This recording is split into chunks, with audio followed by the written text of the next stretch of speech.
ಭೈರಪ್ಪ ಅನಾವರಣ ವಿಶೇಷ ಕಾರ್ಯಕ್ರಮಕ್ಕೆ ಮತ್ತೊಮ್ಮೆ ತಮಗೆಲ್ಲ ಸ್ವಾಗತ. ಇಲ್ಲಿ ತನಕ ಭೈರಪ್ಪನವರು ಮಾತಾಡಿದ್ದಾರೆ, ನಮ್ಮ ಜೊತೆ ಇದ್ದಾರೆ ಸರ್ ಲೀಲಾ ಮತ್ತು ಗಿರೀಶ್ ಅಜಕಳ, ಅವರು ಕೂಡ ಮಾತಾಡೋರಿದ್ದಾರೆ. ಒಟ್ಟಾರೆ ಭೈರಪ್ಪನವ್ರ ಜೊತೆಗೂ ಕೂಡ ಅವರು ಸಂವಾದವನ್ನು ನಡೆಸ್ತಾರೆ. ಬನ್ನಿ ಮತ್ತೆ ನಾನು ಚರ್ಚೆನ ಮುಂದುವರಿಸ್ತಾ ಇದ್ದೀನಿ ಭೈರಪ್ಪನವ್ರ ಜೊತೆಗೆ.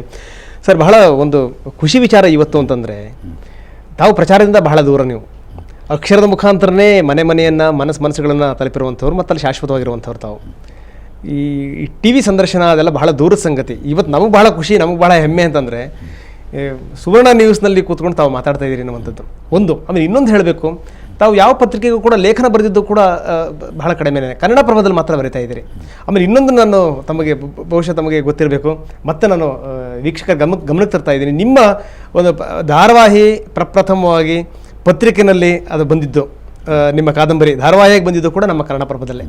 ಸೊ ಹೀಗೆ ಕನ್ನಡ ಪ್ರಭ ಸುವರ್ಣ ನ್ಯೂಸ್ ಜೊತೆಗೆ ನಾನು ನಂಟು. ಇವತ್ತು ತಾವು ಕೂತ್ಕೊಂಡು ಇಲ್ಲಿ ಮಾತಾಡ್ತಾ ಇದ್ದೀರಿ, ಅದ್ರ ಬಗ್ಗೆ ಏನು ಹೇಳ್ತೀರಿ ಸರ್ ತಾವು?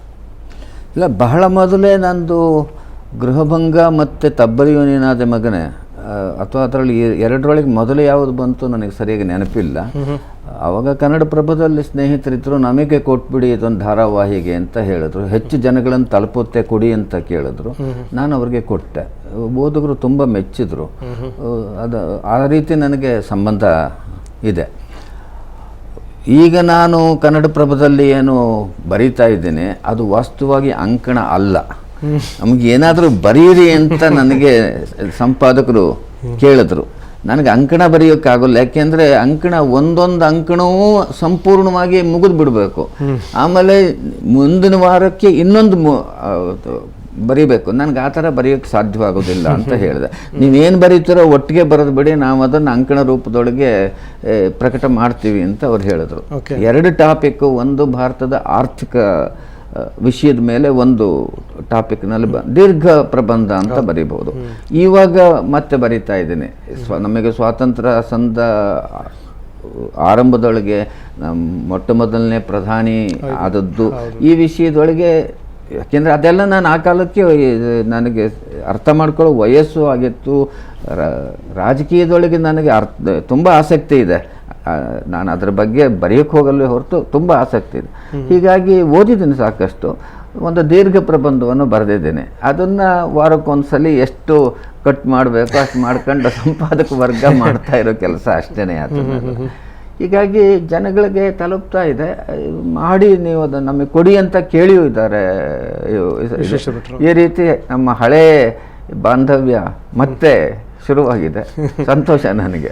ಓಕೆ, ಸೊ ಅಂತೂ ತಾವು ಬರೀತಿರೋ ತಮ್ಮ ಖುಷಿ ಕೊಡ್ತಾ ಇದೆ ಸರ್ ಹಾಗಾದ್ರೆ, ನಿಜವಾಗ್ಲೂ. ಓಕೆ, ಸೊ ಇನ್ನು ಗಿರೀಶ್, ನಾನು ನಿಮ್ಮ ಹತ್ರ ಬರ್ತಾ ಇದ್ದೀನಿ. ನೀವು ಮಾತಾಡ್ಬೋದು ಭೈರಪ್ಪನವ್ರ ಜೊತೆಗೆ.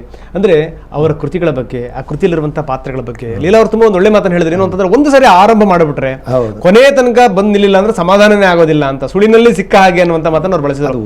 ಓದ್ತಾ ಇರುವಾಗಲೇ ಅದೇ ಗುಂಗಿನಲ್ಲಿ ಇರ್ತಾರೆ. ಇದು ಒಬ್ಬಿಬ್ಬರೇ ಅನುಭವ ಅಲ್ಲ. ಭೈರಪ್ಪನವರ ಅಸಂಖ್ಯ ಓದುಗರ ಒಂದು ಅನುಭವ. ಅದು ಒಂದು ಪುಸ್ತಕ ಓದಲಿಕ್ಕೆ ಆರಂಭಿಸಿದ್ರೆ ನನಗೆ ಆ ಗುಂಗಿನಿಂದ ಹೊರಗೆ ಬರಲಿಕ್ಕಾಗೋದು. ಊಟ ಮಾಡುವಾಗಿರ್ಬೋದು, ಮತ್ತೊಂದು ಕೆಲಸ ಮಾಡುವಾಗಿರ್ಬೋದು, ಇದನ್ನು ಓದಿ ಮುಗಿಸುವವರೆಗೆ ಒಂದು ತುಡಿತ ಇರುತ್ತೆ ಅಂತ. ಬೇರೆ ಸಾಹಿತಿಗಳ ಕೆಲವು ಕೃತಿಗಳು ಇರ್ಬೋದು, ಆದರೆ ಬಹುಶಃ ತಮ್ಮ ಬಹುತೇಕ ಎಲ್ಲ ಕೃತಿಗಳಲ್ಲೂ ಇದನ್ನು ಸಾಧಿಸಿದಂಥ ಕನ್ನಡದ ಒಬ್ಬ ಏಕೈಕ ಲೇಖಕರು ಅಂತ ಹೇಳಿ ನನಗಂತೂ ಭೈರಪ್ಪನವ್ರನ್ನ. ಅಲ್ಲ, ನಾನು ತಮ್ಮ ಕೇಳ್ತಾ ಇದ್ದೀನಿ, ಭೈರಪ್ಪನವರ ಕೃತಿನ ಮೊದಲು ಓದಿದ್ದು ಯಾವ್ದು ತಾವು? ಯಾವುದರಿಂದ ಶುರು ಮಾಡಿದ್ರಿ? ನಾನು ಮೊದಲು ಓದಿದ ಕೃತಿ ಸಾಕ್ಷಿ. ಅಂದರೆ ನನಗೆ ಸುಮಾರು, ನಾನು ಬಹುಶಃ ಪದವಿ ಹಂತಕ್ಕೆ ಬಂದ ಆರಂಭದಲ್ಲಿ, ನಮ್ಮ ಇದು ಬಹುಶಃ ಬಹಳ ಪರ್ಸನಲ್ ಆಗಿರ್ಬೋದು, ಆದರೆ ನನ್ನ ತಂದೆ ಸುಮಾರೊಂದು ಆ ಟೈಮಿಗಾಗೋ ಒಂದು 6-7 ಸಾವಿರ ಸರ್ಕಾರಿ ಗ್ರಂಥಾಲಯದಿಂದ ಪುಸ್ತಕ ತಂದು ಕಾದಂಬರಿಗಳನ್ನು ಓದಿದ್ರು. ನಾನು ಬಹಳ ಚಿಕ್ಕದಿರುವಾಗಲೇ ಅವರದ್ದು ಒಂದೇ, ಭೈರಪ್ಪನವರ ಕೃತಿಗಳು ವೈಚಾರಿಕ ಕೃತಿಗಳು, ಆದ್ದರಿಂದ ನನಗೆ ಅವರ ಕೃತಿಗಳು ಇಷ್ಟ ಅಂತ. ಬಹುಶಃ ಅವರು ನನಗಿಂತ ಚೆನ್ನಾಗಿ ಮಾತಾಡಬಲ್ಲರು, ಇಷ್ಟು ವಿದ್ಯಾಭ್ಯಾಸ ಅಂತನೂ ಔಪಚಾರಿಕ ವಿದ್ಯಾಭ್ಯಾಸ ಇಲ್ಲದಿದ್ದರು. ಹಾಗಾಗಿ ಭೈರಪ್ಪನವರು ಯಾಕೆ ಒಬ್ಬ ಶ್ರೇಷ್ಠ ಲೇಖಕ ಆಗಿದ್ದಾರೆ ಅಂದರೆ, ಅವರನ್ನು ಓದಬೇಕಾದ್ರೆ, ಅರ್ಥ ಮಾಡಿಕೊಳ್ಬೇಕಾದ್ರೆ ಅವನು ವಿದ್ವಾಂಸನಾಗಿರಬೇಕಾಗಿಲ್ಲ, ಸಾಹಿತ್ಯದ ಯಾವುದೋ ಮೀಮಾಂಸೆ ವಿಮರ್ಶೆಯ ಪರಿಭಾಷೆಗಳು ಅವನಿಗೆ ಗೊತ್ತಿರಬೇಕಾಗಿಲ್ಲ. ಆದ್ದರಿಂದ ಅವರು ಶ್ರೇಷ್ಠ ಲೇಖಕರು ಅಂತ ಇವತ್ತು ಗುರುತಿಸಲ್ಪಡ್ತಾ ಇದ್ದಾರೆ. ವಿಮರ್ಶಕರು ಮೆಚ್ಚಿದ್ದಾರೆ, ಸಾಮಾನ್ಯರು ಮೆಚ್ಚಿದ್ದಾರೆ. ಇದರ ಹಿನ್ನೆಲೆಯಲ್ಲಿ ನನಗೊಂದು ಪ್ರಶ್ನೆ ಅವರಿಗೆ ಕೇಳಬೇಕು ಅಂತ ಅನಿಸ್ತದೆ. ಅನೇಕರು ಈಗ ಬೇರೆ ಬೇರೆ ಕ್ಷೇತ್ರಗಳಲ್ಲಿ ಇರುವವರು ಭಾಷೆಯನ್ನು ಬೇರೆ ಬೇರೆ ಉದ್ದೇಶಕ್ಕಾಗಿ ಬಳಸ್ತಾರೆ. ತಾವು ಭಾಷೆಯನ್ನು ಒಂದು ಕಲೆಯ ಮಾಧ್ಯಮವಾಗಿ ಬಳಸ್ತಾ ಇದ್ದೀರಿ. ಅಂದರೆ ಸಾಹಿತ್ಯ ಅನ್ನೋದು ತಮ್ಮ ದೃಷ್ಟಿಯಲ್ಲಿ ಒಂದು ಕಲಾಕೃತಿ, ಅದು ಇತರ ಸಂಗೀತ ಇರ್ಬೋದು, ನೃತ್ಯ ಇರ್ಬೋದು, ಅಷ್ಟೇ ಮಟ್ಟಕ್ಕೆ ಏರಬೇಕಾದಂಥ ಒಂದು ಕಲಾಕೃತಿ ಅಂತ ತಾವು ಪರಿಗಣಿಸ್ತೀರಿ. ಈಗ ಒಬ್ಬ ಮನುಷ್ಯನ ಬಾಲ್ಯದ ಅನುಭವ ಶ್ರೀಮಂತಿಕೆ ಏನಿದೆ ಅದು ಮನುಷ್ಯನನ್ನು ರೂಪಿಸ್ತದೆ. ಮತ್ತು ವಿಶೇಷವಾಗಿ ಸಾಹಿತ್ಯದ ಸಂದರ್ಭಕ್ಕೆ ಬಂದರೆ ಅವನ ಸಾಹಿತ್ಯಕ್ಕೆ ಬಹಳ ದೊಡ್ಡ ಅನುಭವ ದ್ರವ್ಯವನ್ನು ಕೊಡುವಂಥದ್ದು ಬಾಲ್ಯ. ತಾವು ಕಷ್ಟದ ಬಾಲ್ಯವನ್ನು, ಬಹಳಷ್ಟು ರೀತಿಯ ಬಾಲ್ಯವನ್ನು, ಇದನ್ನು ಅವರ ಕೃತಿಗಳು ಅಥವಾ ಭಿತ್ತಿಯನ್ನು ಓದಿದವರಿಗೆ ಗೊತ್ತಿದೆ. ದಯವಿಟ್ಟು ವೀಕ್ಷಕರು ಕೂಡ ಇದನ್ನು ಗೊತ್ತಿಲ್ಲದವರು ಅರ್ಥ ಮಾಡಿಕೊಳ್ಬೇಕು. ಹೋಟೆಲ್ ಮಾಣಿಯಾಗಿ ಕೆಲಸ ಮಾಡಿದ್ದಾರೆ ಅವರು. ಆಮೇಲೆ ಕೇಳ್ಬೇಡ. ಹೌದು. ಆಮೇಲೆ ಇಷ್ಟೆಲ್ಲ ಅನುಭವಗಳಿದ್ದಾಗ, ಈ ಕಷ್ಟದ ಅನುಭವಗಳಿದ್ದಾಗ ಸಮಾಜವನ್ನು ದೂರುವ ಕೃತಿಗಳನ್ನು ಸೃಷ್ಟಿ ಮಾಡುವ ಬದಲು ಕಲಾಕೃತಿ ಅಥವಾ ರಸನಿಷ್ಠೆಯ ಕೃತಿಗಳನ್ನು ರಚಿಸುವ ಕಡೆಗೆ ನೀವು ಹೊರಳಲಿಕ್ಕೆ ಕಾರಣ ಏನಿರಬಹುದು? ನನಗೆ ಕೆಲವರು ಕೇಳಿದ್ದಾರೆ, ನೀವು ಇಷ್ಟೊಂದು ಕಷ್ಟವನ್ನು ಅನುಭವಿಸಿರೋದ್ರಿಂದ ನಿಮಗೆ ಸಮಾಜದ ಮೇಲೆ ಕೋಪ ಇಲ್ಲವೇ? ನಿಮ್ಮ ಗ್ರಂಥಗಳಲ್ಲಿ, ನಿಮ್ಮ ಕಾದಂಬರಿಗಳಲ್ಲಿ ನೀವು ಯಾಕೆ ಆ ಕೋಪವನ್ನು ಹೊರಹಾಕೋದಿಲ್ಲ ಅನ್ನೋ ಪ್ರಶ್ನೆ ನನ್ನ ಕೇಳಿದ್ದಾರೆ. ಅದಕ್ಕೆ ನನ್ನ ಉತ್ತರ ಇಷ್ಟೇ, ಬರೀ ನನ್ನ ಉತ್ತರವಲ್ಲ, ನಾನು ಸಮಾಜವನ್ನು ನೋಡೋ ದೃಷ್ಟಿನೂ ಇಷ್ಟೇನೆ. ನಾನು ಕಷ್ಟಪಟ್ಟಿದ್ದೇನೆ ನಿಜ, ಅದಕ್ಕೆ ಇಡೀ ಸಮಾಜವನ್ನು ಹೇಗೆ ಹೊಣೆ ಅಂತ ಮಾಡೋಕ್ಕಾಗತ್ತೆ? ನಾನಿಷ್ಟು ಕಷ್ಟಪಟ್ಟಿರೋದಕ್ಕೆ ಕಾರಣ ನನ್ನ ತಂದೆಯ ಬೇಜವಾಬ್ದಾರಿ ಒಂದು ಆಯಿತು. ಅನಂತರದೊಳಗೆ ಎಷ್ಟು ಜನ ನನಗೆ ವಾರನ್ನು ಹಾಕಿದ್ದಾರೆ, ಹಾಕಬೇಕು ಅನ್ನೋದು ಅವ್ರಿಗೇನಿತ್ತು ದೊರೆತು ನನಗೆ ಅವರು ಊಟ ಹಾಕಿದ್ದಾರೆ. ನನ್ನ ಎಷ್ಟೋ ಗುರುಗಳು ನನ್ನ ಕೈ ಹಿಡಿದು ನನಗೆ ವಿದ್ಯಾಭ್ಯಾಸ ಮಾಡಿಸಿದ್ದಾರೆ. ಅದು ಪರ್ಸನಲ್ ಇಂಟ್ರೆಸ್ಟ್ ತಗೊಂಡು ನನಗೆ ವಿಶೇಷವಾಗಿ ವಿದ್ಯಾದಾನ ಮಾಡಿದ್ದಾರೆ. ಆಮೇಲೆ ಎಷ್ಟೋ ವಿದ್ಯಾಸಂಸ್ಥೆಗಳು, ಮೈಸೂರಿನೊಳಗೆ ಶಾರದಾ ವಿಲಾಸ ಹೈಸ್ಕೂಲ್ ಇತ್ತು, ಆ ಹೈಸ್ಕೂಲಿನ ಟೀಚರ್ಸ್ ಎಲ್ಲ ನಂಗೆ ಬಹಳ ಮಾರ್ಗದರ್ಶನ ಮಾಡಿದ್ದಾರೆ. ಯಾರೋ ಪುಣ್ಯಾತ್ಮರು ಆ ಶಾಲೆನೇ ಸ್ಥಾಪನೆ ಮಾಡದೇ ಇದ್ದಿದ್ರೆ ನಾನೇ ಆಗಲ್ಲಿ ಓದೋಕ್ಕೆ ಸಾಧ್ಯವಾಗ್ತಾ ಇತ್ತು. ಯೂನಿವರ್ಸಿಟಿ ಲೈಬ್ರರಿ ಇಲ್ಲದೆ ಇದ್ರೆ ನಂಗೆ ಅಷ್ಟೊಂದು ಪುಸ್ತಕ ಎಲ್ಲಿ ಸಿಗ್ತಾ ಇತ್ತು?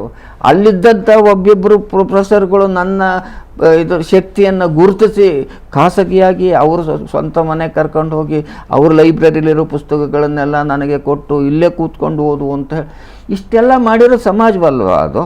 ನಾನು ಅದನ್ನು ಕೃತಜ್ಞತೆಯಿಂದ ಜ್ಞಾಪಿಸ್ಕೋಬೇಡವಾ? ಇದು ಎರಡು ಥರದಲ್ಲಿ ಇದೆ ದೃಷ್ಟಿ. ನಾವು ಏನಾದ್ರು ಒಂದನ್ನು ನೋಡಬೇಕಾದ್ರೆ ನನಗೇನೋ ಒಂದು ಸ್ವಲ್ಪ ನಾನು ಕಷ್ಟಪಟ್ಟಿದ್ದೀನಿ, ಇಡೀ ಸಮಾಜಕ್ಕೆ ಏನು ದರ್ದಿದೆ ನನ್ನನ್ನು ನಿಗಾ ನೋಡ್ಕೊಳ್ಳೋಕ್ಕೆ. ಈಗ ನಾನು ಅನುಕೂಲವಾಗೇ ಇದ್ದೀನಿ ಅಂತ ಇಟ್ಕೊಳ್ಳೆ, ಹೀಗೆ ದೂರವರೆಲ್ಲರೂ ಅನುಕೂಲವಾಗೇ ಇದ್ದಾರೆ. ಇವತ್ತು ಇವ್ರು ಯಾರಿಗೇನು ಸಹಾಯ ಮಾಡಿರ್ತಾರೆ? ಇವ್ರ ಕಿಸೆ ದುಡ್ಡು ಇವ್ರು ಯಾರಿಗೆ ಖರ್ಚು ಮಾಡಿರ್ತಾರೆ? ನಾವು ಇದನ್ನು ನೋಡಿಕೊಂಡ್ರೆ ಹಾಗೆ ಕೋಪ ಇದರಿಂದ ಏನೂ ಆಗೋದಿಲ್ಲ. ಇದು ಉತ್ತಮ ಸಾಹಿತ್ಯ ನಿರ್ಮಾಣ ಮಾಡೋಕ್ಕಾಗೋದಿಲ್ಲ. ನಾವು ಸಮಾಜವನ್ನು ನೋಡೋ ದೃಷ್ಟಿಯೊಳಗೂ ಕೂಡ ಒಂದು ಸಿಂಪತಿ ಬೇಕಾಗುತ್ತೆ. ಆವಾಗಲೇ ನಾವು ಸರಿಯಾದ ಸಾಹಿತ್ಯ ನಿರ್ಮಾಣ ಮಾಡೋದಕ್ಕೆ ಸಾಧ್ಯ ಅಂತ ನನಗನ್ನಿಸುತ್ತೆ. ಅಂದರೆ ತಮ್ಮ ಸಾಹಿತ್ಯದ ಮುಖಾಂತರ ಒಂದಷ್ಟು ಬದಲಾವಣೆಗಳಾಗಿದೆ ಸೊ ಓದುವರಲ್ಲಿ, ಒಂದಷ್ಟು ಸಮಾಜದಲ್ಲಿ ಅನ್ನುವಂಥ ಮನೋಭಾವನೆ ಏನಾದರೂ ಇದೆಯಾ ಸರ್? ಹಾಗಲ್ಲ ನೋಡಿ, ಸಾಹಿತ್ಯದಿಂದ ನೇರವಾಗಿ ಸಮಾಜದಲ್ಲಿ ಬದಲಾವಣೆ ತರ್ತೀನಿ ಅಂತ ಹೋಗೋದು ಸರಿ ಅಂತ ನನಗನ್ಸೋದಿಲ್ಲ. ಸಾಹಿತ್ಯ ಏನು ಮಾಡುತ್ತೆ ಅಂತಂದರೆ ಓದುಗನ ಸಂವೇದನೆಯನ್ನು ಇನ್ನೂ ಸೂಕ್ಷ್ಮಗೊಳಿಸುತ್ತೆ. ಆ ಸಂವೇದನೆ ಸೂಕ್ಷ್ಮಗೊಂಡ ಮನುಷ್ಯ, ಆ ಸಂವೇದನೆ ಎಲ್ಲ ವಿಷಯದೊಳಗೂ ಇದರೊಳಗೆ ಅವನ ಒಂದು ಸೌಂದರ್ಯ ಪ್ರಜ್ಞೆಯಲ್ಲಿ ಸೂಕ್ಷ್ಮ ಮಾಡಬಹುದು, ಒಂದು ಆರ್ಥಿಕ ಪ್ರಜ್ಞೆಯಲ್ಲಿ ಮಾಡಬಹುದು, ನೀತಿಯ ಮಟ್ಟದೊಳಗೆ ಮಾಡಬಹುದು, ಧಾರ್ಮಿಕ ಮಟ್ಟದಲ್ಲಿ ಒಟ್ಟಿನೊಳಗೆ ಅವನ ಸಂವೇದನೆಯನ್ನು ಸೂಕ್ಷ್ಮ ಮಾಡುತ್ತೆ. ಆ ಸಂವೇದನೆ ಸೂಕ್ಷ್ಮವಾದಂಥ ವ್ಯಕ್ತಿ ಅವನ ಸಮಾಜವನ್ನು ನೋಡೋ ದೃಷ್ಟಿಯೂ ಬದಲಾವಣೆ ಆಗುತ್ತೆ, ಅಥವಾ ಅವನ ವರ್ತನೆಯೂ ಕೂಡ ಬದಲಾವಣೆ ಆಗುತ್ತೆ. ಎಷ್ಟೋ ಜನಕ್ಕೆ ಆಗೋದೂ ಇಲ್ಲ. ಸಾಹಿತ್ಯ ಇದಕ್ಕಿಂತ ಹೆಚ್ಚಿನದನ್ನು ಇಟ್ಕೊಂಡ್ರೆ ಏನಾಗುತ್ತೆ ಅಂತ ಅಂದರೆ, ಒಂದು ಥರದೊಳಗೆ ಸಮೂಹಕ್ಕೆ ಅವನು, ಸಮಾಜ ಅಂದರೆ ಇಡೀ ಒಂದು ಸಮೂಹ, ಆ ಸಮೂಹಕ್ಕೆ ನಾನು ಬದಲಾವಣೆ ಮಾಡ್ತೀನಿ ಅಂತ ಹೋದರೆ ಸಾಹಿತ್ಯ ತನ್ನ ಹಾದಿ ಕಳ್ಕೊಳ್ಳುತ್ತೆ. ಇದು ಯಾವಾಗಲೂ ಇಂಡಿವಿಜುವಲ್ ಅಷ್ಟೇ. ಇದು ವ್ಯಕ್ತಿಯ ಓದೋನಿಗೆ ಏನು ಅನುಭವ ಕೊಡುತ್ತೆ, ಅವನಲ್ಲಿ ಏನು ಸಂಸ್ಕಾರ ಆಗುತ್ತೆ ಅಷ್ಟೇ. ಈ ಸಂಸ್ಕಾರವೂ ಕೂಡ ಪರ್ಮನೆಂಟ್ ಅಂತ ಅನ್ನೋದನ್ನು ನಾನು ಒಪ್ಪೋದೇ ಇಲ್ಲ.